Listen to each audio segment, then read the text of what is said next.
ಪ್ರಸ್ತುತ ನಾವು ವಾಸಿಸ್ತಾ ಇರುವ ಈ ಸುಂದರವಾದ ಭೂಮಿ ನಿರಂತರವಾಗಿ ತನ್ನ ಸುತ್ತಲೂ ಸುತ್ತುತ್ತಾ ಸೂರ್ಯನ ಸುತ್ತಲೂ ತಿರುಗೋದ್ರಿಂದ ನಮಗೆ ಹಗಲು ರಾತ್ರಿ ಋತುಗಳು ಮಳೆ ಇವೆಲ್ಲವೂ ಕೂಡ ಏರ್ಪಡ್ತಾ ಇವೆ. ಅದೇ ಒಂದ್ ವೇಳೆ ಈ ಭೂಮಿ ತಿರುಗೋದನ್ನ ನಿಲ್ಲಿಸ್ಬಿಟ್ರೆ ಆಗ ನಡೆಯುವ ವಿನಾಶ ಹೇಗಿರುತ್ತೆ ಗೊತ್ತಾ? ಹಾಗಾದ್ರೆ ನಮ್ಮ ಭೂಮಿ ನಿಜಕ್ಕೂ ಎಂದಾದ್ರೂ ಒಂದು ದಿನ ತನ್ನ ಸುತ್ತ ತಿರುಗೋದನ್ನ ನಿಲ್ಸುತ್ತಾ? ಭೂಮಿ ಅಷ್ಟೊಂದು ವೇಗವಾಗಿ ತನ್ನ ಸುತ್ತಲೂ ತಿರುಗ್ತಾ ಇದ್ರೂ ಕೂಡ ನಮ್ಗೆ ಯಾಕೆ ತಿರುಗ್ತಾ ಇರುವ ಫೀಲಿಂಗ್ ಉಂಟಾಗ್ತಾ ಇಲ್ಲ? ಇಂತಹ ಬಹಳಷ್ಟು ಇಂಟ್ರೆಸ್ಟಿಂಗ್ ವಿಷಯಗಳನ್ನ ಇವತ್ತು ನಾವು ಈ ವಿಡಿಯೋದಿಂದ ತಿಳಿದುಕೊಳ್ಳೋಣ. ಆದ್ರಿಂದ ವಿಡಿಯೋವನ್ನ ಎಲ್ಲೂ ಸ್ಕಿಪ್ ಮಾಡದೆ ಕೊನೆವರೆಗೂ ನೋಡಿ. ಹಾಗೆ ವಿಡಿಯೋ ಇಷ್ಟವಾದ್ರೆ ತಪ್ಪದೆ ವಿಡಿಯೋಗೂ ಒಂದು ಲೈಕ್ ಕೊಟ್ಟು ನಮ್ಮನ್ನ ಸಪೋರ್ಟ್ ಮಾಡೋದನ್ನ ಮಾತ್ರ ಮರಿಬೇಡಿ. ಸೊ ಲೇಟ್ ಮಾಡದೆ let's get it the video. ಭೂಮಿ ಪಶ್ಚಿಮದಿಂದ ಪೂರ್ವದ ಕಡೆ ನಿರಂತರವಾಗಿ ತನ್ನ ಸುತ್ತಲೂ ತಾನು ತಿರುಗ್ತಾನೆ ಇರುತ್ತೆ. ಅದೇ ರೀತಿ ಭೂಮಿಯ ಮೇಲಿರುವ ಪ್ರತಿಯೊಂದು ಕೂಡ ಭೂಮಿಯ ಜೊತೆಗೆ ತಿರುಗ್ತಾ ಇರುತ್ತೆ. ಈ ತಿರುಗುವುದು ಎಂಬುದು ಈಗಿನಿಂದ ಅಲ್ಲ, ಭೂಮಿ ಸೃಷ್ಟಿಯಾದ 450 ಕೋಟಿ ವರ್ಷಗಳಿಂದ ಈ ರೀತಿ ತಿರುಗ್ತಾನೆ ಇದೆ. ನಮ್ಮ ಭೂಮಿ ತಿರುಗುವ ವೇಗ ಭೂಮಧ್ಯ ರೇಖೆಯ ಹತ್ರ ಗಂಟೆಗೆ 1670 ಕಿಲೋಮೀಟರ್ ಇರುತ್ತೆ. ಸೊ ಸ್ವಲ್ಪ ಹೊತ್ತು ನಮ್ಮ ಸುತ್ತಲೂ ನಾವು ತಿರುಗಿದ್ರೇನೆ ನಮ್ಮ ಕಣ್ಣುಗಳು ತಿರುಗಿ ಮೂರ್ಛೆ ಬಂದಿರುವ ಫೀಲಿಂಗ್ ಉಂಟಾಗುತ್ತೆ. ಅಂತದ್ದು ಇಷ್ಟೊಂದು ವರ್ಷಗಳಿಂದ ಇಷ್ಟು ವೇಗದಿಂದ ತಿರುಗ್ತಾ ಇದ್ರೂ ಕೂಡ ನಮಗೆ ತಿರುಗ್ತಾ ಇರುವ ಫೀಲಿಂಗ್ ಉಂಟಾಗದೇ ಇರಲು ಕಾರಣ ಏನು ಅಂದ್ರೆ ನಮ್ಮ ಭೂಮಿಯ ಜೊತೆಗೆ ಅದರ ಮೇಲಿರುವ ಸಮುದ್ರಗಳು, ಭೂಮಿಯ ಸುತ್ತಲೂ ಇರುವ ಅಟ್ಮಾಸ್ಫಿಯರ್ ಈ ರೀತಿ ಪ್ರತಿಯೊಂದು ಕೂಡ ಭೂಮಿಯ ಜೊತೆಗೆ ಸಮಾನವಾದ ವೇಗದಿಂದ ತಿರುಗೋದ್ರಿಂದ ನಮಗೆ ನಾವು ತಿರುಗುತ್ತಿರುವ ಹಾಗೆ ಗೊತ್ತಾಗ್ತಾ ಇಲ್ಲ. ಒಂದು ವೇಳೆ ಕೇವಲ ಭೂಮಿ ಮಾತ್ರವೇ ತಿರುಗ್ತಾ ಭೂಮಿಯ ಸುತ್ತಲೂ ಇರುವ ವಾತಾವರಣ ತಿರುಗದೇ ಇದ್ರೆ ಆಗ ನಮಗೆ ನಾವು ತಿರುಗ್ತಾ ಇರುವ ಹಾಗೆ ಗೊತ್ತಾಗ್ತಾ ಇತ್ತು. ಅಷ್ಟೇ ಅಲ್ಲ, ಭೂಮಿ ಯಾವಾಗ್ಲೂ ಒಂದೇ ವೇಗದಿಂದ ಕಾನ್ಸ್ಟೆಂಟ್ ಸ್ಪೀಡ್ ನಿಂದ ತಿರುಗುತ್ತೆ. ಆದ್ರಿಂದಲೇ ನಮಗೆ ತಿರುಗ್ತಾ ಇರುವ ಫೀಲಿಂಗ್ ಉಂಟಾಗಲ್ಲ.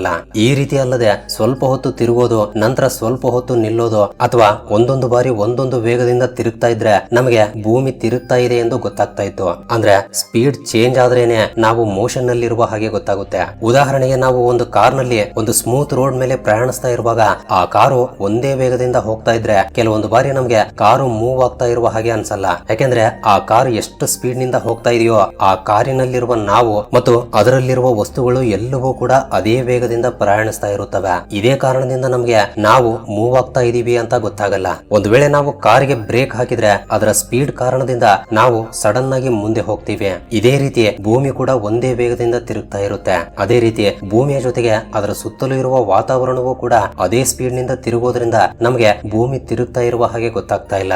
ಬಟ್ ಕೇವಲ ಭೂಮಿ ಮಾತ್ರವೇ ಅಲ್ಲ, ನಮ್ಮ ಸೋಲಾರ್ ಸಿಸ್ಟಮ್ ನಲ್ಲಿರುವ ಪ್ರತಿಯೊಂದು ಗ್ರಹವೂ ಕೂಡ ತಮ್ಮ ಸುತ್ತಲೂ ತಾವು ತಿರುಗ್ತಾ ಸೂರ್ಯನ ಸುತ್ತಲೂ ಕೂಡ ತಿರುಗುತ್ತವೆ.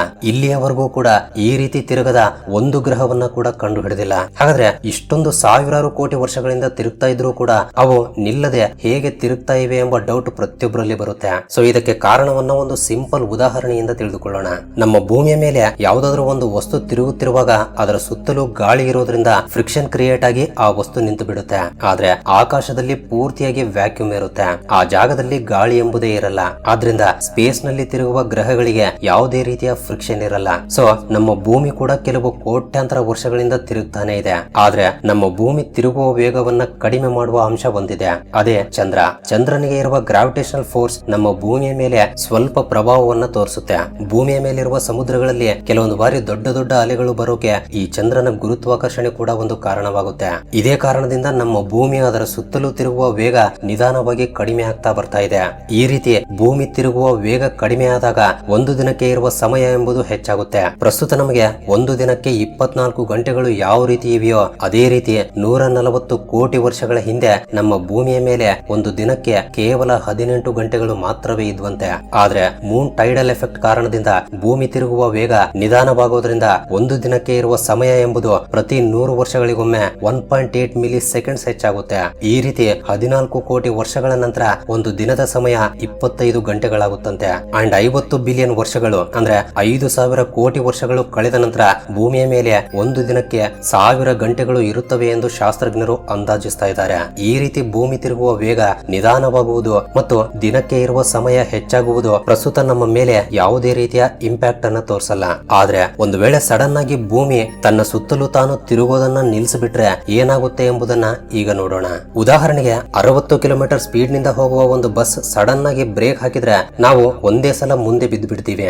ಅಂತದ್ದು 100 ಅಲ್ಲ 200 ಅಲ್ಲ, ಬರೋಬ್ಬರಿ ಗಂಟೆಗೆ 1670 ಕಿಲೋಮೀಟರ್ ವೇಗದಿಂದ ತಿರುಗ್ತಾ ಇರುವ ಭೂಮಿ ಸಡನ್ ಆಗಿ ನಿಂತು ಬಿಟ್ರೆ ನಾವೆಲ್ಲರೂ ಎಷ್ಟು ವೇಗದಿಂದ ಎಸೆಯಲ್ಪಡ್ತೀವಿ ಎಂಬುದನ್ನ ಅರ್ಥ ಮಾಡ್ಕೋಬಹುದು. ವೇಗವಾಗಿ ಹೋಗ್ತಾ ಇರುವ ಬಸ್ ಸಡನ್ ಆಗಿ ಬ್ರೇಕ್ ಹಾಕಿದ್ರೆ ಆ ಬಸ್ ನಿಂತರೂ ಕೂಡ ಅದರಲ್ಲಿರುವ ಜನರು ಮುಂದೆ ಹೋಗಿ ಬೀಳ್ತಾರೆ. ಇದಕ್ಕೆ ಕಾರಣ ಇನರ್ಷಿಯಾ ಆಫ್ ಮೋಷನ್ ಅಂದ್ರೆ ಜಡತ್ವ. ಅದೇ ರೀತಿ ವೇಗವಾಗಿ ತಿರುಗ್ತಾ ಇರುವ ಭೂಮಿ ಒಂದೇ ಸಲ ಸಡನ್ ಆಗಿ ತಿರುಗೋದನ್ನ ನಿಲ್ಲಿಸ್ಬಿಟ್ರೆ ಇನರ್ಷಿಯಾ ಕಾರಣದಿಂದ ಭೂಮಿಯ ಸುತ್ತಲೂ ಇರುವ ವಾತಾವರಣ ಗಾಳಿ ತಿರುಗ್ತಾನೆ ಇರುತ್ತೆ. ಇದರಿಂದ ಕೇವಲ ಮನುಷ್ಯರಷ್ಟೇ ಅಲ್ಲ, ಗಿಡ ಮರಗಳು, ದೊಡ್ಡ ದೊಡ್ಡ ಕಟ್ಟಡಗಳು, ಜಂತುಗಳು ಮತ್ತು ಸುತ್ತಲೂ ಇರುವ ವಸ್ತುಗಳು ಇವೆಲ್ಲವೂ ಕೂಡ ಗಂಟೆಗೆ 1670 ಕಿಲೋಮೀಟರ್ ಸ್ಪೀಡ್ ನಿಂದ ಪೂರ್ವದ ಕಡೆ ತಳ್ಳಲ್ಪಡುತ್ತವೆ. ಆಲ್ಮೋಸ್ಟ್ ಪ್ರತಿಯೊಂದು ವಸ್ತು ಕೂಡ ಗಾಳಿಯಲ್ಲಿ ತೇಲುತ್ತೆ. ಕಟ್ಟಡಗಳೆಲ್ಲ ಪೂರ್ತಿಯಾಗಿ ನಾಶವಾಗಿ ಬಿಡುತ್ತವೆ. ಸೊ ಇಲ್ಲಿಯವರೆಗೆ ರೆಕಾರ್ಡ್ ಆಗಿರುವ ಪ್ರಕಾರ 1996ರಲ್ಲಿ ಒಂದು ಬಾರಿ ಆಸ್ಟ್ರೇಲಿಯಾದಲ್ಲಿ ಗಂಟೆಗೆ 48 ಕಿಲೋಮೀಟರ್ ವೇಗದಿಂದ ಗಾಳಿ ಬೀಸುತ್ತೆ. ಈ ಭೂಮಿಯ ಮೇಲೆ ಅತ್ಯಂತ ವೇಗವಾಗಿ ಬೀಸಿರುವ ಗಾಳಿಯಾಗಿ ಇದಕ್ಕೆ ರೆಕಾರ್ಡ್ ಕೂಡ ಇದೆ. ಅಂತದ್ದು ಅದಕ್ಕೆ 4 ಪಟ್ಟು ಜಾಸ್ತಿ ವೇಗದಿಂದ ಗಾಳಿ ಬೀಸುವುದು ಅಂದ್ರೆ ಮಾಮೂಲಿ ವಿಷಯವಲ್ಲ. ಈ ಗಾಳಿ ಸಮುದ್ರದಲ್ಲಿ ಸುನಾಮಿಗಳಿಗೆ ದಾರಿ ಮಾಡಿಕೊಡುತ್ತೆ. ಈ ಭೂಮಿ ಸಡನ್ ಆಗಿ ನಿಲ್ಲೋದ್ರಿಂದ ಅದರ ಪರಿಣಾಮ ಒಂದೊಂದು ಪ್ರಾಂತ್ಯದಲ್ಲಿ ಒಂದೊಂದು ರೀತಿಯಲ್ಲಿರುತ್ತೆ. ಈ ತೀವ್ರತೆ ಭೂಮಧ್ಯ ರೇಖೆಗೆ ಹತ್ತಿರವಿರುವ ಪ್ರಾಂತ್ಯಗಳಲ್ಲಿರುವ ಪ್ರಜೆಗಳಿಗೆ ತುಂಬಾ ಜಾಸ್ತಿ ಇರುತ್ತೆ. ಅದೇ ರೀತಿ ಮೇಲ್ಗಡೆ ಇರುವ ಧ್ರುವಗಳ ಕಡೆ ಹೋಗ್ತಾ ಇದ್ದಂತೆ ಭೂಮಿ ತಿರುಗುವ ವೇಗ ಅಷ್ಟು ಜಾಸ್ತಿ ಇರಲ್ಲ. ಆದ್ರಿಂದ ಅಲ್ಲಿ ತೀವ್ರತೆ ಕೂಡ ಕಡಿಮೆ ಇರುತ್ತೆ. ಒಂದು ವೇಳೆ ಇಷ್ಟೊಂದು ಪರಿಣಾಮಗಳನ್ನ ತಡೆದುಕೊಂಡು ಯಾರಾದ್ರೂ ಬದುಕಿದ್ದಾರೆ ಅಂತ ಅಂದುಕೊಂಡ್ರೆ ನಂತರ ನಡೆಯುವ ಪರಿಣಾಮಗಳು ಎಷ್ಟು ಭಯಂಕರವಾಗಿರುತ್ತವೆ ಎಂಬುದನ್ನ ಈಗ ನೋಡೋಣ ಬನ್ನಿ. ಭೂಮಿ ತನ್ನ ಸುತ್ತಲೂ ತಾನು ತಿರುಗ್ತಾ ಇರೋದ್ರಿಂದ ನಮಗೆ ಹಗಲು ಮತ್ತು ರಾತ್ರಿ ಎಂಬುದು ಏರ್ಪಡ್ತಾ ಇದೆ. ಒಂದು ವೇಳೆ ಭೂಮಿ ತನ್ನ ಸುತ್ತಲೂ ತಾನು ತಿರುಗೋದನ್ನ ನಿಲ್ಲಿಸಿದ್ರೂ ಕೂಡ ಸೂರ್ಯನ ಸುತ್ತಲೂ ತಿರುಗ್ತಾನೆ ಇರುತ್ತೆ. ಆದ್ರಿಂದ 6 ತಿಂಗಳುಗಳವರೆಗೆ ಒಂದು ಭಾಗದಲ್ಲಿ ಸೂರ್ಯನ ಬೆಳಕಿರುತ್ತೆ, ಇನ್ನೊಂದು ಕಡೆ ಕಗ್ಗತ್ತಲಿರುತ್ತೆ. ಮತ್ತೆ 6 ತಿಂಗಳುಗಳ ನಂತರ ಇದು ಬದಲಾಗ್ತಾ ಇರುತ್ತೆ. ಅಂದ್ರೆ 6 ತಿಂಗಳುಗಳವರೆಗೆ ಪೂರ್ತಿಯಾಗಿ ಹಗಲಿದ್ರೆ ಇನ್ನೂ 6 ತಿಂಗಳುಗಳವರೆಗೆ ಪೂರ್ತಿಯಾಗಿ ಕತ್ತಲಿರುತ್ತೆ, ಅಂದ್ರೆ ರಾತ್ರಿ ಇರುತ್ತೆ. ಸೊ ಭೂಮಿಗೆ ಒಂದು ಬದಿಯಲ್ಲಿ 6 ತಿಂಗಳುಗಳವರೆಗೆ ಕಂಟಿನ್ಯೂಸ್ ಆಗಿ ಸೂರ್ಯನ ಬೆಳಕು ಇದ್ರೆ ಆ ಭಾಗದಲ್ಲಿ ಭೂಮಿಯ ಮೇಲೆ ಟೆಂಪರೇಚರ್ ಸರಿಸುಮಾರು 100 ಡಿಗ್ರಿ ಸೆಲ್ಸಿಯಸ್ ವರೆಗೆ ಸೇರುತ್ತೆ. ಇದು ನೀರು ಕುದಿಯುವ ಟೆಂಪರೇಚರ್. ಇಷ್ಟೊಂದು ಬಿಸಿ ವಾತಾವರಣದಲ್ಲಿ ಮನುಷ್ಯರು ಬದುಕುವುದು ಅಸಾಧ್ಯ. ಮನುಷ್ಯರಷ್ಟೇ ಅಲ್ಲ, ಯಾವ ಜೀವಿ ಕೂಡ ಬದುಕಲ್ಲ. ಇನ್ನೊಂದು ಕಡೆ ಕತ್ತಲಿರುವ ಪ್ರಾಂತ್ಯವೆಲ್ಲ ಮಂಜಿನಿಂದ ಗಡ್ಡೆ ಕಟ್ಟುವಷ್ಟು ಚಳಿ ಇರುತ್ತೆ. ಇದರ ಜೊತೆಗೆ ಕಾಲಕ್ಕೆ ಅನುಗುಣವಾಗಿ ಬರುವ ಮಳೆ, ಋತುಗಳು ಎಲ್ಲವೂ ಕೂಡ ಬದಲಾಗಿ ಬಿಡುತ್ತವೆ. ನೆಕ್ಸ್ಟ್ ನಮ್ಮ ಭೂಮಿಯ ಮಧ್ಯದಲ್ಲಿರುವ ಕೋರ್ ಭಾಗದಲ್ಲಿ ಟೆಂಪರೇಚರ್ ಎಂಬುದು ಸೂರ್ಯನ ಮೇಲ್ಮೈ ಮೇಲಿರುವ ಟೆಂಪರೇಚರ್ ಗಿಂತ ಜಾಸ್ತಿ ಇರುತ್ತೆ. ಈ ಔಟರ್ ಕೋರ್ ನಲ್ಲಿ ಐರನ್ ಲಿಕ್ವಿಡ್ ನಂತೆ ಬಾಯ್ಲ್ ಆಗ್ತಾ ಇರುತ್ತೆ. ನಮ್ಮ ಭೂಮಿ ತಿರುಗ್ತಾ ಇರುವಾಗ ಒಳಗಡೆ ಇರುವ ಸಾಲಿಡ್ ಇನ್ನರ್ ಕೋರ್ ತಿರುಗುವ ಸ್ಪೀಡ್ ಮತ್ತು ಔಟರ್ ಕೋರ್ ನಲ್ಲಿರುವ ಲಿಕ್ವಿಡ್ ಐರನ್ ತಿರುಗುವ ಸ್ಪೀಡ್ ಬೇರೆ ಬೇರೆ ಆಗಿರುತ್ತವೆ. ಈ ಸ್ಪೀಡ್ ನಲ್ಲಿರುವ ವ್ಯತ್ಯಾಸದ ಕಾರಣದಿಂದ ಎಲೆಕ್ಟ್ರಿಕ್ ಕರೆಂಟ್ ಪ್ರೊಡ್ಯೂಸ್ ಆಗಿ ಅದರ ಕಾರಣದಿಂದ ಜಿಯೋ ಮ್ಯಾಗ್ನೆಟಿಕಲ್ ಫೀಲ್ಡ್ ಕ್ರಿಯೇಟ್ ಆಗುತ್ತೆ. ಈ ರೀತಿ ಈ ಭೂಮಿಯ ಮೇಲೆ ನಾವು ಕ್ಷೇಮವಾಗಿ ಪ್ರಶಾಂತತೆಯಿಂದ ಬದುಕ್ತಾ ಇದೀವಿ ಅಂದ್ರೆ ಅದಕ್ಕೆ ಕಾರಣ ಈ ಮ್ಯಾಗ್ನೆಟಿಕ್ ಫೀಲ್ಡ್ ಅಂತಾನೆ ಹೇಳ್ಬೋದು. ಯಾಕೆಂದ್ರೆ ಸೂರ್ಯನಿಂದ ಅತ್ಯಂತ ಭಯಂಕರವಾಗಿರುವ solar vents, coronal mass ejection, ಅದೇ ರೀತಿ ಸ್ಪೇಸ್ ನಿಂದ ಕಾಸ್ಮಿಕ್ ರೇಡಿಯೇಷನ್ ಮತ್ತು ಹೈಲಿ ಚಾರ್ಜ್ಡ್ ಪಾರ್ಟಿಕಲ್ಸ್ ಗಳಂತಹ ವಸ್ತುಗಳು ಭೂಮಿಯ ಮೇಲೆ ಬೀಳ್ತಾ ಇರುತ್ತವೆ. ಇವು ನಮ್ಮ ಭೂಮಿಯನ್ನ ಬಡಿದುಕೊಂಡ್ರೆ ಆ ರೇಡಿಯೇಷನ್ ಗೆ ಭೂಮಿಯ ಮೇಲಿರುವ ಸಮುದ್ರಗಳು ಮತ್ತು ನದಿಗಳಲ್ಲಿರುವ ನೀರೆಲ್ಲ ಆವಿಯಾಗಿ ಬಿಡುತ್ತೆ. ರೇಡಿಯೇಷನ್ ಕಾರಣದಿಂದ ಎಲ್ಲಾ ಜೀವಿಗಳ ಕಣಗಳಲ್ಲಿರುವ DNA ಹಾಳಾಗುತ್ತೆ. ಒಂದು ವೇಳೆ ಈ ಸೋಲಾರ್ ಫ್ಲೇರ್ಸ್ ಭೂಮಿಗೆ ಬಂದ್ರೆ power grids, internet, navigation systems ಎಲ್ಲವೂ ಕೂಡ ಹಾಳಾಗಿ ಬಿಡುತ್ತವೆ. ನಿಜ ಹೇಳ್ಬೇಕು ಅಂದ್ರೆ ಈ ಭೂಮಿ ಮನುಷ್ಯ ಬದುಕೋಕೆ ಅನುಕೂಲಕರವಾಗಿರಲ್ಲ. ಸೊ ಇಂತಹ ಎಲ್ಲಾ ಪ್ರಾಬ್ಲಮ್ಸ್ ಗಳಿಂದ ಈ ಜಿಯೋ ಮ್ಯಾಗ್ನೆಟಿಕ್ ಫೀಲ್ಡ್ ನಮ್ಮ ಭೂಮಿಯನ್ನ ಕಾಪಾಡುತ್ತೆ. ಒಂದು ವೇಳೆ ಈ ಭೂಮಿ ತಿರುಗುವುದು ನಿಂತು ಬಿಟ್ರೆ ಅರ್ತ್ ಕೋರ್ ನಲ್ಲಿರುವ ಲಿಕ್ವಿಡ್ ಐರನ್ ಕೂಡ ತಿರುಗುವುದು ನಿಂತು ಬಿಡುತ್ತೆ. ಸೊ ಆಗ ಈ ಮ್ಯಾಗ್ನೆಟಿಕ್ ಫೀಲ್ಡ್ ಕ್ರಿಯೇಟ್ ಆಗಲ್ಲ. ಆಗ ಡೈರೆಕ್ಟ್ ಆಗಿ ಸೋಲಾರ್ ಫ್ಲೇರ್ಸ್, ಕಾಮಿಕ್ ರೇಡಿಯೇಷನ್ ನಮ್ಮ ಭೂಮಿಗೆ ಬಂದು ಬಡಿದುಕೊಳ್ಳುತ್ತವೆ. ನೆಕ್ಸ್ಟ್ ನಮ್ಮ ಭೂಮಿ ಪೂರ್ತಿಯಾಗಿ ಈ ರೀತಿ ರೌಂಡ್ ಶೇಪ್ ನಲ್ಲಿ ಇರಲ್ಲ. ಇದಕ್ಕೆ ಕಾರಣ ಭೂಮಿ ತನ್ನ ಸುತ್ತಲೂ ತಾನು ವೇಗವಾಗಿ ತಿರುಗೋದ್ರಿಂದ ಉಂಟಾಗಿರುವ ಸೆಂಟ್ರಿಫ್ಯೂಗಲ್ ಫೋರ್ಸ್ ಕಾರಣದಿಂದ ಸೆಂಟರ್ ನಲ್ಲಿ ಅಂದ್ರೆ ಭೂಮಧ್ಯ ರೇಖೆಯ ಭಾಗದಲ್ಲಿ ಸ್ವಲ್ಪ ಉಬ್ಬಿದಂತಿರುತ್ತೆ. ಈ ಉಬ್ಬಿರುವ ಪ್ರಾಂತ್ಯ ಏನು ಅಂದ್ರೆ ಸಮುದ್ರಗಳಲ್ಲಿರುವ ನೀರೆಲ್ಲ ಭೂಮಧ್ಯ ರೇಖೆಯ ಹತ್ರ ಈ ರೀತಿ ಎತ್ತರವಾಗಿ ಫಾರ್ಮ್ ಆಗುತ್ತೆ. ಈ ಬಲ್ಜ್ ಎಷ್ಟಿರುತ್ತೆ ಅಂದ್ರೆ ಧ್ರುವಗಳ ಹತ್ರ ಇರುವ ಸಮುದ್ರ ಮಟ್ಟಕ್ಕಿಂತ ಭೂಮಧ್ಯ ರೇಖೆಯ ಹತ್ರ ಇರುವ ಸಮುದ್ರ ಮಟ್ಟ 21 ಕಿಲೋಮೀಟರ್ ಜಾಸ್ತಿ ಎತ್ತರವನ್ನ ಹೊಂದಿರುತ್ತೆ. ಒಂದು ವೇಳೆ ಭೂಮಿ ತಿರುಗುವುದು ನಿಂತು ಬಿಟ್ರೆ ಸೆಂಟ್ರಿಫ್ಯೂಗಲ್ ಫೋರ್ಸ್ ಇಲ್ಲದೆ ಇರೋದ್ರಿಂದ ಅಲ್ಲಿಯವರೆಗೆ ಭೂಮಧ್ಯ ರೇಖೆಯ ಹತ್ರ ಬಂದು ಸೇರಿರುವ ಈ ನೀರೆಲ್ಲ ಸೆಂಟರ್ ನಿಂದ ಗ್ರಾವಿಟೇಷನಲ್ ಫೋರ್ಸ್ ಜಾಸ್ತಿ ಆಗಿರುವ ಧ್ರುವಗಳ ಕಡೆ ಹೋಗಿಬಿಡುತ್ತೆ. ಸೊ ಇಂತಹ ಪರಿಸ್ಥಿತಿಯಲ್ಲಿ ಭಯಂಕರವಾದ ಸುನಾಮಿಗಳು ಬರುತ್ತವೆ. ಭೂಮಧ್ಯ ರೇಖೆಯ ಹತ್ರ ಏರ್ಪಟ್ಟಿರುವ ಈ ಉಬ್ಬು ಪೂರ್ತಿಯಾಗಿ ಕಡಿಮೆಯಾಗಿ ಆಗ ಭೂಮಿ ಪೂರ್ತಿ ವೃತ್ತಾಕಾರದಲ್ಲಿ ಕಾಣಿಸಿಕೊಳ್ಳುತ್ತೆ. ಈಕ್ವೇಟರ್ ಹತ್ರ ಸಮುದ್ರಗಳಲ್ಲಿ ಮುಳುಗಿ ಹೋಗಿರುವ ಭೂಭಾಗವೆಲ್ಲ ಹೊರಗಡೆ ಬಂದು ಒಂದೇ ಅತಿ ದೊಡ್ಡ ಖಂಡವಾಗಿ ಏರ್ಪಡುತ್ತೆ.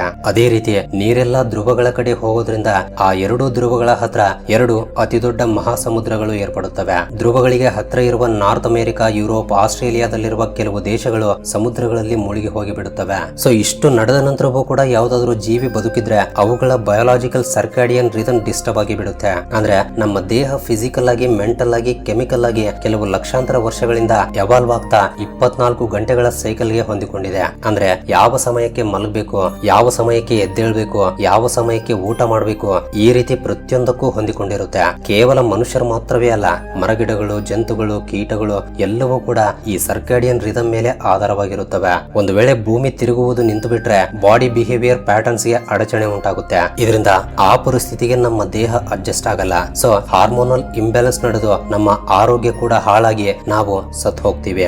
ಸೊ ನೋಡಿದ್ರಲ್ವಾ, ಭೂಮಿ ತಿರುಗುವುದು ನಿಂತು ಬಿಟ್ರೆ ಎಷ್ಟು ದೊಡ್ಡ ಪರಿಣಾಮ ಉಂಟಾಗುತ್ತೆ ಅಂತ. ಹಾಗಾದ್ರೆ ಇದ್ರ ಬಗ್ಗೆ ನಿಮಗೆ ಅನಿಸ್ತಾ ಇದೆ? ನಿಮ್ಮ ಅನಿಸಿಕೆಗಳನ್ನ ತಪ್ಪದೆ ಕೆಳಗಡೆ ಕಮೆಂಟ್ ಮಾಡಿ ತಿಳಿಸಿ. ಸೊ ಇದು ಫ್ರೆಂಡ್ಸ್, ಈ ವಿಡಿಯೋ ನಿಮಗೆ ಹೊಸ ವಿಷಯಗಳನ್ನ ತಿಳಿದುಕೊಳ್ಳೋಕೆ ಅಷ್ಟೋ ಇಷ್ಟೋ ಸಹಾಯವಾಗಿದೆ ಎಂದು ಭಾವಿಸ್ತೀನಿ. ಸೊ ವಿಡಿಯೋ ಇಷ್ಟವಾಗಿದ್ರೆ ತಪ್ಪದೆ ವಿಡಿಯೋಗೆ ಒಂದು ಲೈಕ್ ಕೊಟ್ಟು ನಿಮ್ಮ ಫ್ರೆಂಡ್ಸ್ ಅಂಡ್ ಫ್ಯಾಮಿಲಿ ಜೊತೆ ಕೂಡ ಶೇರ್ ಮಾಡಿ. ಅಂಡ್ ಫಸ್ಟ್ ಟೈಮ್ ಯಾರಾದ್ರೂ ನಮ್ಮ ಚಾನಲ್ ಅನ್ನ ಈಗ ನೋಡ್ತಾ ಇದ್ರೆ ತಪ್ಪದೆ ಸಬ್ಸ್ಕ್ರೈಬ್ ಮಾಡ್ಕೊಂಡು ಪಕ್ಕದಲ್ಲಿರುವ ಬೆಲ್ ಐಕನ್ ಅನ್ನ ಆಕ್ಟಿವೇಟ್ ಮಾಡ್ಕೊಳ್ಳಿ. ಅಂಡ್ ವಿಡಿಯೋವನ್ನ ಕೊನೆವರೆಗೂ ನೋಡಿದ್ದಕ್ಕೆ love you so much guys.